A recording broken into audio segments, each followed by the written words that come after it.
1700 से 1800 के मध्य में मुगल काल के पतन के साथ ही भारत में जो छोटे और अलग क्षेत्रीय राज्य स्वतंत्र हुए, उसी क्रम में हम लोगों ने कल इससे पहले वाले वीडियो में हम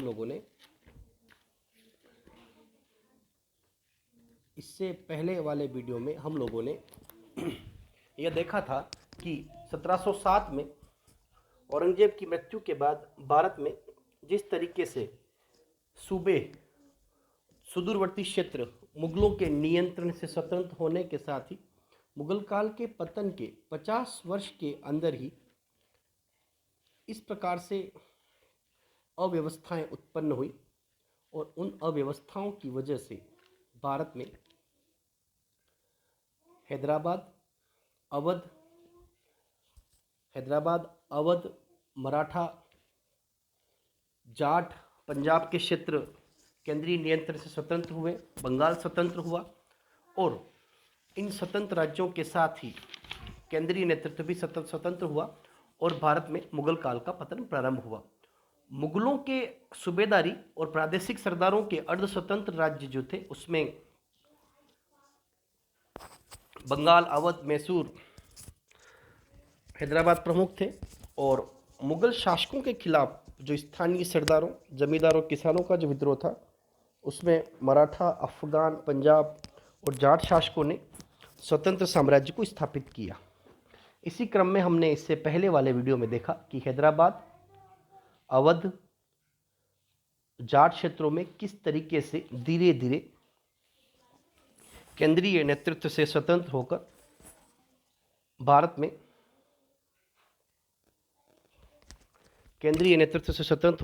में किस तरीके से नवीन साम्राज्यों को स्थापित किया गया। भारत में अब हम बात करते हैं उत्तर भारत के शक्तिशाली सिख शासकों की, जो मुगलों के धार्मिक प्रताड़ना की वजह से सर्वाधिक प्रभावित हुए और सिखों ने महाराजा रणजीत सिंह के समय में सिख शासकों ने पुनः सिखों को शक्तिशाली और संगठित बनाया, अर्थात सिखों का उत्थान मुगल काल के पतन के बाद। मुगल शासकों के साथ सिखों का संघर्ष जो था वो अकबर के समय से ही प्रारंभ हो चुका था और औरंगजेब तक आते आते यह संघर्ष अत्यधिक प्रभावी हो चुका था कि सिखों का मुगलों का उत्तर भारत में सर्वाधिक जो विरोध किया वो सिखों के द्वारा पंजाब के क्षेत्रों में किया गया, परंतु मुगल शासकों के अत्याचार का सामना करने और सिखों को एक सूत्र में बांधने तथा उन्हें सैनिक शक्ति के रूप में संगठित करने का कार्य उनके 10वें एवं अंतिम गुरु गोविंद सिंह ने किया और उन्होंने खालसा की स्थापना की, जिसका गठन प्रजातांत्रिक पद्धति पर किया गया।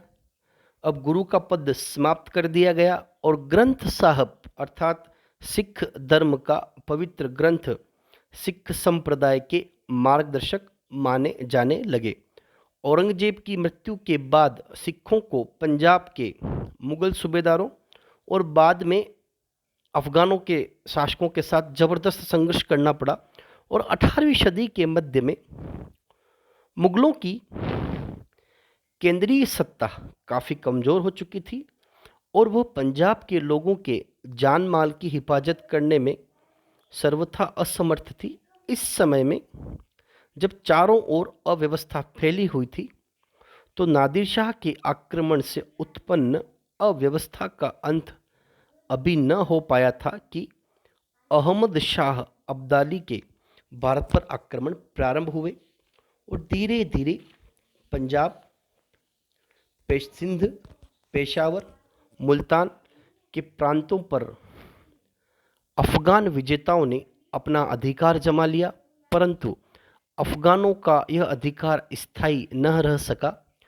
अफगान शासकों की निर्बलता के कारण यहाँ अस्थिरता उत्पन्न हो गई और इन परिस्थितियों ने सिखों को अपनी अपनी छोटे छोटे राज्य स्थापित करने का स्वर्ण अवसर प्रदान किया।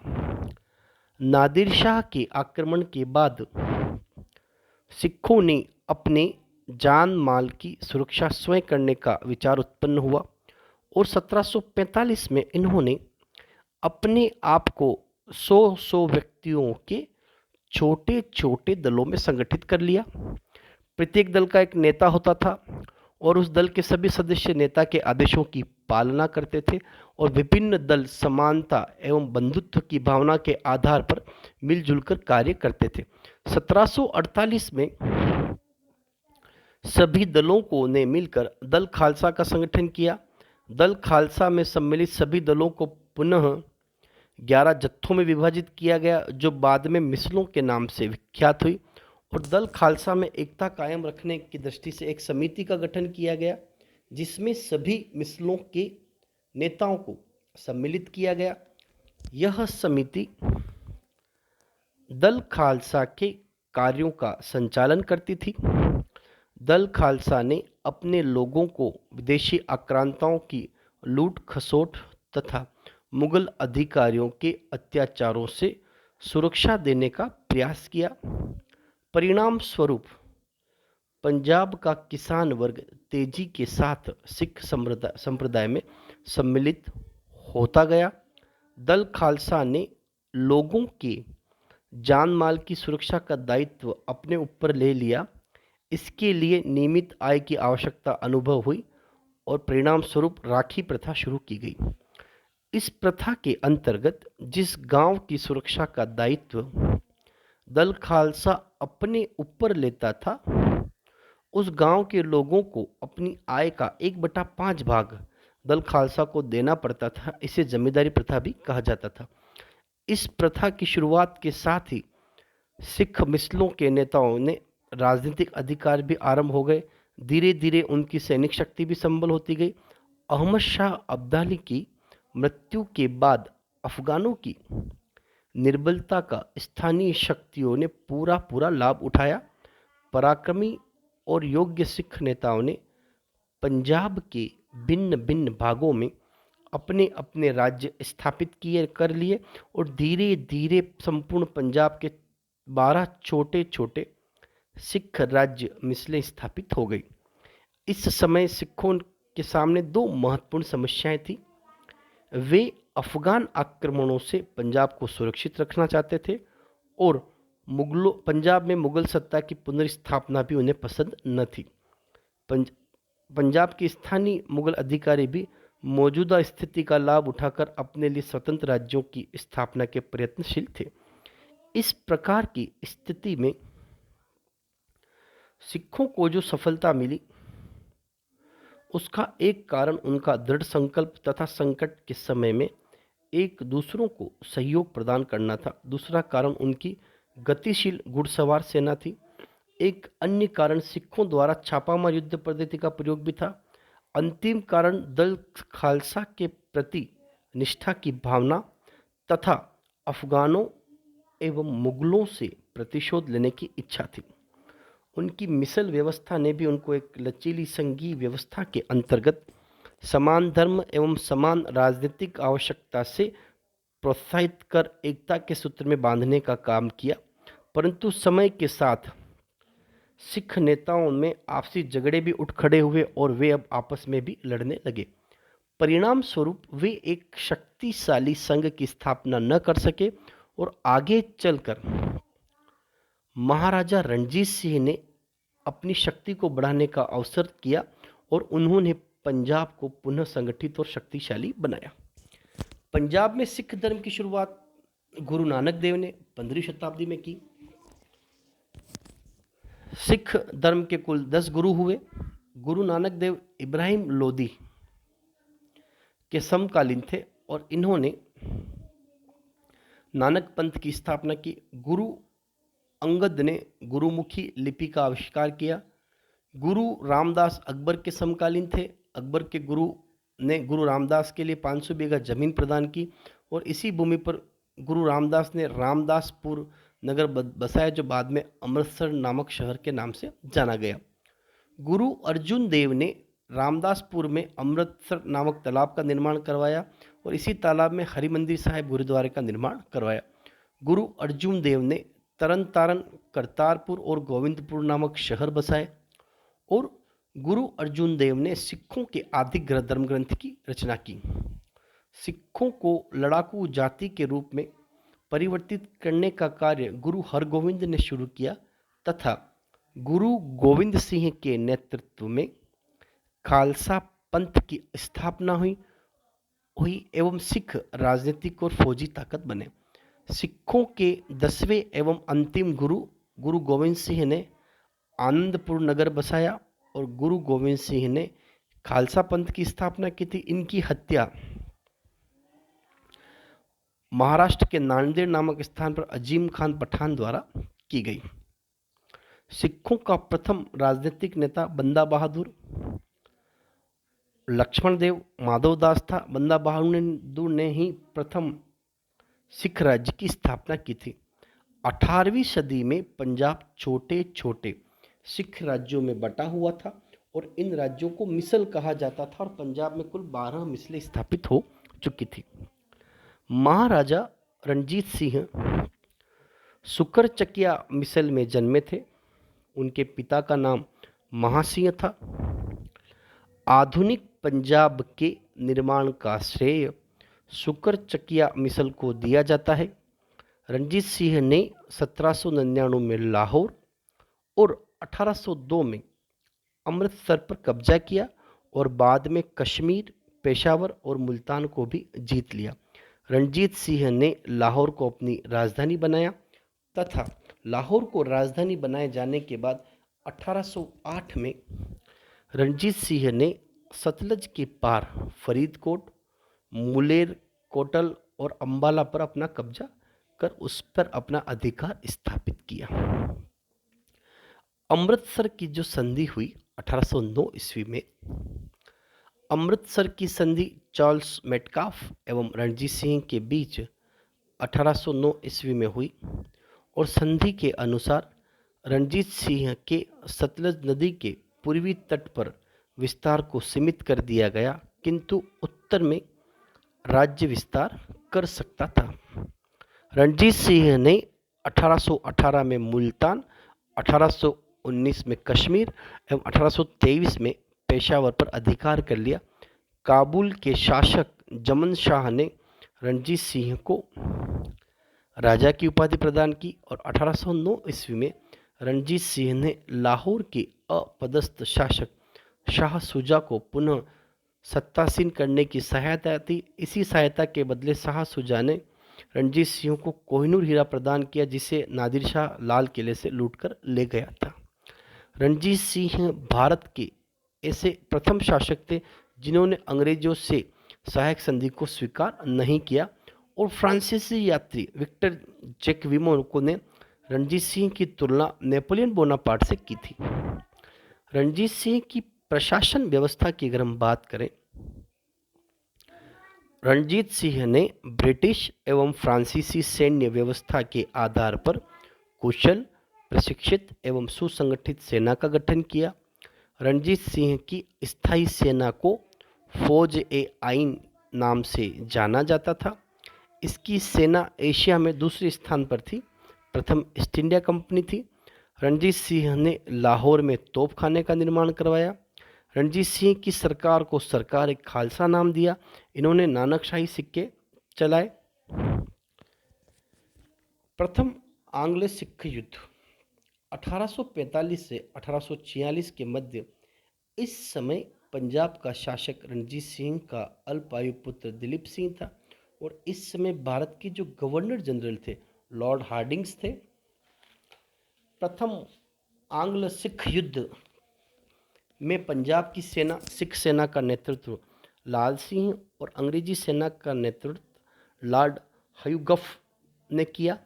इस युद्ध में सिख सेना पराजित हुई और अंग्रेजों के साथ 8 मार्च 1846 ईस्वी में लाहौर की संधि हुई और अंग्रेजों ने 50,000 में कश्मीर को गुलाब सिंह को बेचना पड़ा। द्वितीय आंग्ल सिख युद्ध। इस समय पंजाब का शासक दलीप सिंह था और भारत का गवर्नर जनरल लॉर्ड डलहौजी था। सिख सेना का नेतृत्व शेर सिंह ने किया। रामनगर की लड़ाई। अंग्रेजों का नेतृत्व जनरल गाफ ने किया। यह युद्ध अनिर्णायक रहा। चिलियावाला की लड़ाई। अंग्रेजों का नेतृत्व जनरल गाफ ने किया। यह युद्ध अनिर्णायक रहा। गुजरात की लड़ाई। यह युद्ध तोपों के युद्ध के नाम से जाना जाता है। इसमें अंग्रेजी सेना का नेतृत्व चार्ल्स नेपियर ने किया। यह युद्ध पूर्णतः निर्णायक था। इस युद्ध से पंजाब राज्य की शक्ति समाप्त हो गई और पंजाब पर अंग्रेजों का अधिकार हो गया। परंतु ये जो घटनाक्रम देखा जाता है कि रणजीत सिंह के शासन रहते हुए अंग्रेज कभी भी पंजाब पर अपना नियंत्रण स्थापित नहीं कर सके। यह रणजीत सिंह का सैन्य मूल्यांकन था। अगर एक महान सेनानायक, संगठनकर्ता और प्रशासक के रूप में रणजीत सिंह का भारतीय इतिहास में महत्वपूर्ण स्थान है। उसकी शक्ति के उत्कर्ष के पूर्व संपूर्ण पंजाब तथा उत्तर पश्चिमी प्रदेश राजनीतिक अस्थिरता से रोगग्रस्त था। सिखों की 12 मिसलें अपना अपना प्रभाव क्षेत्र बढ़ाने के लिए आपस में संघर्षरत थी और उत्तर पश्चिमी सीमा प्रांत अफगानों के आपसी कलह से पीड़ित था। सिखों और अफगानों के आपसी युद्धों ने सामान्य जनजीवन को ही अस्त व्यस्त कर दिया। ऐसी परिस्थितियों में एक छोटी सी मिसल का सरदार रणजीत सिंह सभी मिसलों को एकता के सूत्र में आबद्ध करके पंजाब में एक शक्तिशाली सिख राज्य की स्थापना के महान कार्य में जुट गया और अंत में वह अपने ध्येय में सफल रहा। इसी से उसकी सैनिक प्रतिभा और संगठनकर्ता की योग्यता स्पष्ट हो जाती है। जिस अफगान शक्ति ने मुगल साम्राज्य को छिन्न भिन्न करके पंजाब तक के भूभाग पर अपना शासन स्थापित कर लिया, उससे संघर्ष करना और उसे परास्त करके भारतीय क्षेत्रों में उसके प्रभाव का अंत करना, यह एक असामान्य सी उपलब्धि थी। और बाद में यदि रणजीत सिंह अफगानों पर निर्णायक विजय प्राप्त करने में असफल रहा होता तो इसमें कोई संदेह नहीं कि कश्मीर, उत्तर पश्चिमी प्रांत और पंजाब पर अफगानों का शासन हमेशा के लिए सुदृढ़ हो जाता। रणजीत सिंह की उपलब्धियों का अंग्रेजों ने पूरा लाभ उठाया। उन्हें अनायास ही एक विशाल संगठित क्षेत्र प्राप्त हो गया। इससे भी बढ़कर महत्वपूर्ण बात यह थी कि रणजीत सिंह की विजयों ने भारत की कमजोर समझी जाने वाली उत्तर पश्चिमी सीमा को सुदृढ़ बना दिया। रणजीत सिंह ने गुरु गोविंद सिंह के अधूरे कार्यों को पूरा किया। उसने सिखों में आत्मविश्वास पैदा किया, उन्हें संगठित करके उनका एक राष्ट्रीय शक्ति के रूप में रूपांतरण कर दिया।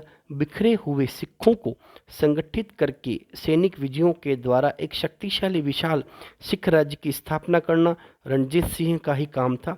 इसके लिए रणजीत सिंह को सैनिक प्रशासन में महत्वपूर्ण सुधार लागू करने पड़े।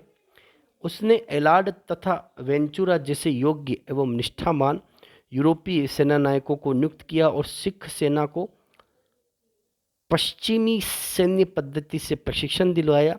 रणजीत सिंह की विशेषता इस बात में है कि उसने यूरोपीय सैनिक अधिकारियों को निष्ठावान बने रहने के लिए विवश कर दिया।